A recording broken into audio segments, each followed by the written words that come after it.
Guys subscribe कीजिए हमारे channel को और इस बेल आइकॉन को ऑल पर सेलेक्ट कीजिए ताकि आने वाली वीडियो की नोटिफिकेशन सबसे पहले आपके पास पहुंचे। Hello guys, welcome once again in my YouTube channel. Friends, आज का मेरा वीडियो कुड और माइट मॉडल पर है। ये बहुत ही इंपॉर्टेंट मॉडल है। इससे हम पास्ट की बातें करते हैं। पहले हम कुड और माइट की मीनिंग देख लेते हैं। दोनों की मीनिंग को हम ध्यान दें तो कुड का अर्थ हम सका,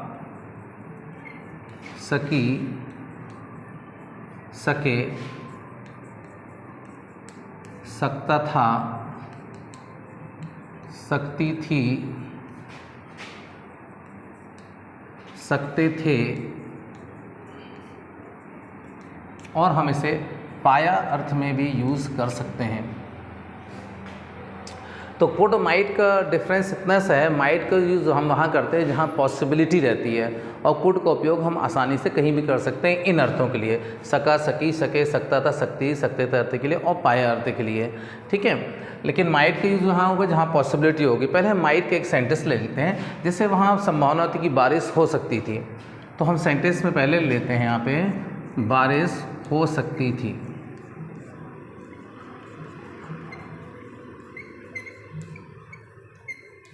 राइट। तो जब भी अपन मौसम से संबंधित कोई बातें करते हैं तो उसमें सब्जेक्ट के रूप में हम इट का यूज़ करते हैं। यहाँ कोई सब्जेक्ट नहीं होता है तो हम पहले इट यूज़ करते हैं, फिर इस सकती थी अर्थ के लिए हम यूज़ करेंगे माइट का, इट माइट। और बारिश होने के लिए जो वर्ब आएगा वो होगा रेन।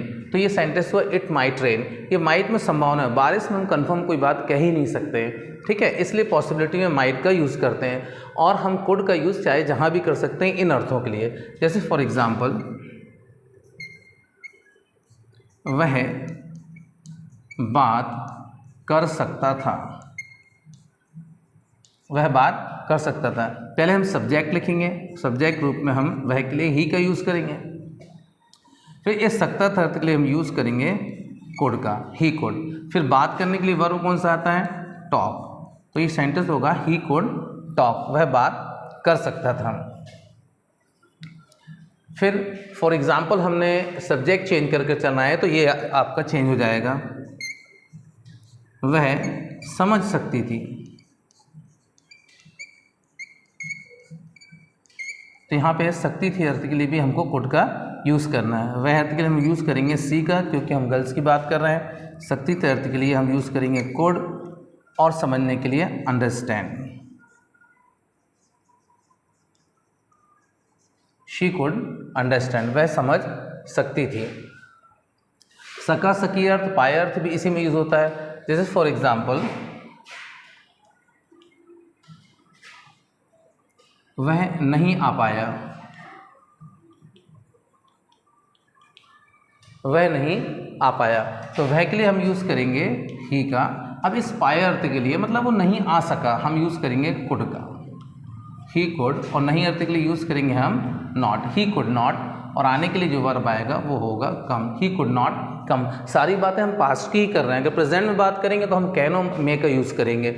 वह नहीं आ पाया, he could not come. Next sentence ले लेते हैं, आप जवाब नहीं दे सके,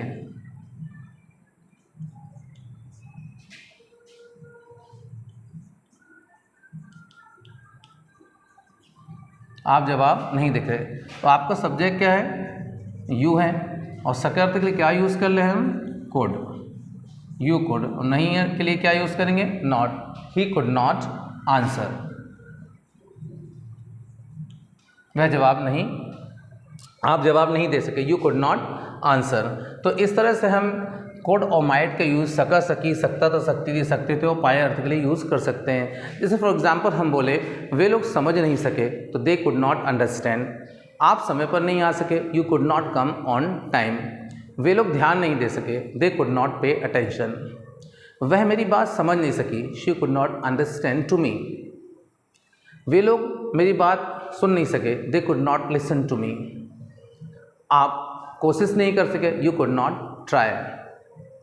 फिर इस सेंटेंस को हम दो सेंटेंस को एक साथ कंबाइन करके बोल सकते हैं। जैसे आप जवाब दे सकते थे लेकिन आप जवाब नहीं दे सके, you could answer but you could not answer.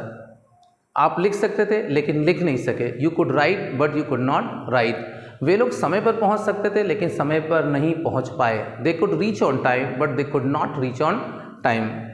वह आपको समझा सकता था लेकिन समझा नहीं पाया। He could explain you but he could not explain.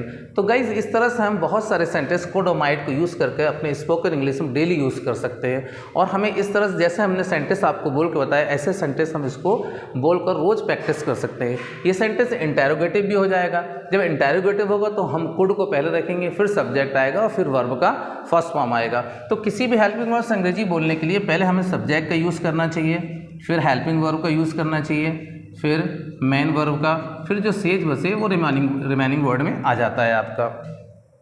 तो इस फॉर्मूले का यूज़ करके आप 24 हेल्पिंग वर्ड से अंग्रेजी बोल सकते हैं जिनमें वर्ब आता है, राइट।